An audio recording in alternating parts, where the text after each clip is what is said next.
Log Horizon, Volume 1, Chapter 5, Part 7.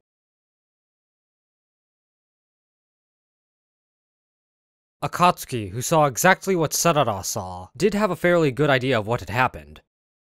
Adventurer bodies were high performance, and apparently that performance wasn't limited to agility and physical strength. Their kinetic vision was also better than it had been in their old world. Akatsuki had studied kendo since she was small, but she was absolutely sure she wouldn't have been able to follow the speed of those swords in the real world. Even here, she'd only been able to follow half the maneuver at best. It would be more accurate to say that she'd seen it by mentally piecing together the multiple fragments of visual information she'd managed to pick up and revising them through deduction. Akatsuki was an assassin, the weapon attack class with the highest attack power, and even her ultimate attack wouldn't have been able to take out a level 90 monk. Of course, Akatsuki had neutralized the healer who'd been supporting Demiquas, and his HP probably hadn't been fully charged. Even so, it would have been impossible to defeat a warrior that quickly. Battles in Elder Tales tended to be battles of attrition. In this world, certain kill moves were only a figure of speech, and were almost never literally lethal. In a fight between players of the same level, even the strongest player would have to pay out several dozen attacks in order to win. If healers were standing by, battles could go on indefinitely, and it was rare for there to be a victory at all. The more experience a player had in Elder Tales, the better they understood that fact. Where the game was concerned, it was just common sense. The secret behind the freakish damage Nyanta had inflicted was probably the shining blue brambles. Shiroe's Thornbind Hostage was a settable trap spell used by enchanters. The spell set 5 briars on a target's body, and each briar worked with an ally's attack to inflict about 1,000 in damage.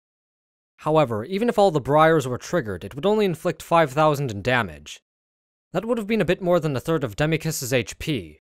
Even with the damage from Nyanta's attacks added in, it wouldn't have been enough to defeat him. In all the group training they'd done together, Akatsuki had become very well acquainted with the spells Shiroe used most. Thornbind Hostage was one of Shiroe's best spells, and Akatsuki recognized it just by seeing those bramble-like effects. The spell's recast time was 15 seconds. In all likelihood, after Shiroe set the trap on Demiquas, Nyanta had waited 14 seconds. He'd parried Demiquas' attacks, holding out for those 14 seconds. During that time, he'd gotten in close and secured a positional advantage, waiting until the time was right. Then, at the appointed instant, he'd leapt into the air and paid out a series of 5 attacks with his left rapier. The attacks had pierced the brambles as if drawn directly to them, triggering the additional damage. In that instant, the recast time had ended, and Shiroe had hit Demiquas with another Thornbind Hostage. Nyanta, still airborne, had executed a half-turn and paid out another 5 attacks with his right rapier. A series of 10 attacks from both sides. 2 linked Thornbind Hostage spells cast with a pitch-perfect grasp of the recast time. Each of the 10 attacks had acted as a trigger, detonating all 10 briars. That was the truth of what Akatsuki had seen. However, she'd only managed to see it because she was familiar with the characteristics of the spell from working with Shiroe. There had been no interruption in the airborne swashbuckler's attacks. Executing 10 thrusts in a mere 2 seconds had to be a special technique peculiar to swashbucklers. 10 attacks in 2 seconds. In simple terms, each attack had taken a fifth of a second. Setting a new Thornbind Hostage in the practically non-existent pause between the 5th and 6th attack seemed humanly impossible. The move had been brilliant. True, with an attack like that one, it would be possible to completely drain a warrior's HP in an instant, but would it be easy to execute? The answer was an emphatic no. Akatsuki came very near to biting her lip. She hastily composed her expression. The battle wasn't over yet. She could feel what she'd seen colliding with what she knew to be common sense. She'd trained with Shiroe for more than 10 days, and she didn't think she'd be able to copy that maneuver. Those two had pulled off that intricate team play, even though they hadn't spoken in ages, and didn't seem to have it planned in detail. From the Brigantier's faces, the shock Akatsuki felt had hit them with a dozen times more force. Who were these men? Where had they gotten enough attack power to bury Demiquas? Could they possibly have leveled up past level 90? Were they actually a cleanup squad from another district? That attack, which even Akatsuki hadn't been able to understand without the help of several deductions, would have been impossible to evade by sight. Not only could they not evade it, they couldn't even understand it. When did they... That can't be!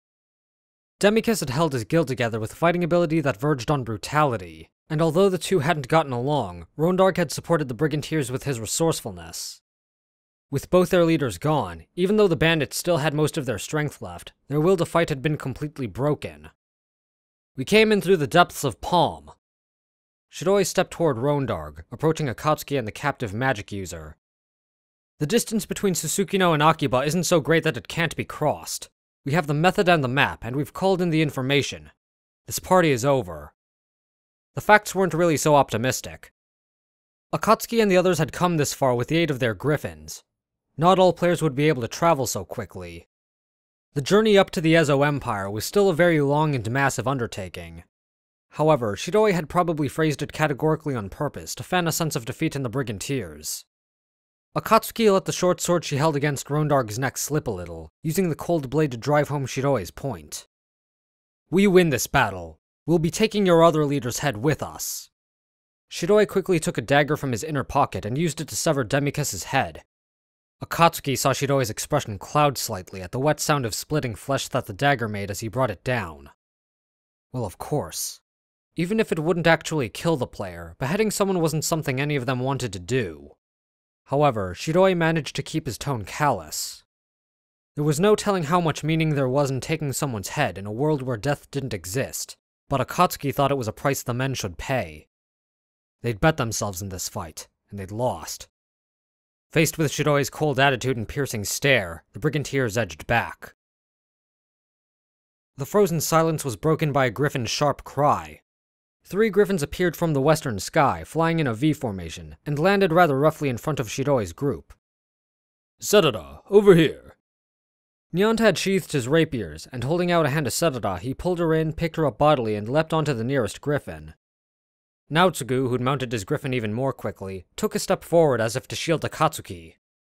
Akatsuki swung her short sword, shaking off the blood. Shiroe stood just beyond her, watching her with the usual look in his eyes, a bit sullen, yet somehow worried. Akatsuki, let's go! Akatsuki nodded as she'd done many times before. The gesture was filled with the gratitude and respect she couldn't express aloud. Let's move! Heading out! Escape city! Naotsugu yelled as if he were declaring a cavalry charge, and his griffin leapt for the sky. Nyanta's sand-colored griffin launched itself after it. Akatsuki leapt up behind Shiroe, barely touching the fingers of the hand he held out for her. With her reinforced adventurer's abilities, she could have mounted the griffin without Shiroe's help. However, it was his griffin. Jumping up without a word would have seemed rude, but asking for permission would have felt awkward and artificially distant, so Akatsuki always let Shiroe's hand guide her to her seat. Shiroe had kept his gaze on the Brigadiers right up until the end, but he finally sighed as if giving up and spoke to Akatsuki. Let's go. Akatsuki gave a small nod. At the pressure from Shiroe's boot heels, the griffin soared up the slope of the wind, over the dazed, upturned faces of the Brigadiers and the heads of the adventurers who'd come out from Susukino. The 3 enormous creatures flew away, leaving the echoes of savage, magnificent wing beats behind them. Up here, racing through the wind on the back of a griffin, she felt the faint ache from Shiroe and Nyanta's teamwork and the irritation she'd experienced in Susukino scatter into the clear blue sky. They'd successfully rescued Serara of the Crescent Moon League. They had another week of travel ahead of them before they reached Akiba, but their mission was complete. They'd done it. The cold wind buffeted Akatsuki, but it didn't shake her sense of peace. She held tight to Shiroe's back, feeling a quiet satisfaction of having completed their mission. My liege? What, Akatsuki? Never mind. Let's go home. Back to Akiba. Mm-hmm. The wind snatched the words away the moment she spoke them, and the blue air streamed around her and away. Like larks released from their cages, the 3 griffins flew, bound for southern skies.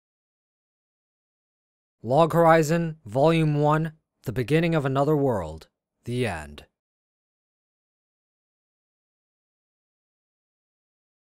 To read along with audio light novel Log Horizon or to read on your own time, buy the light novel.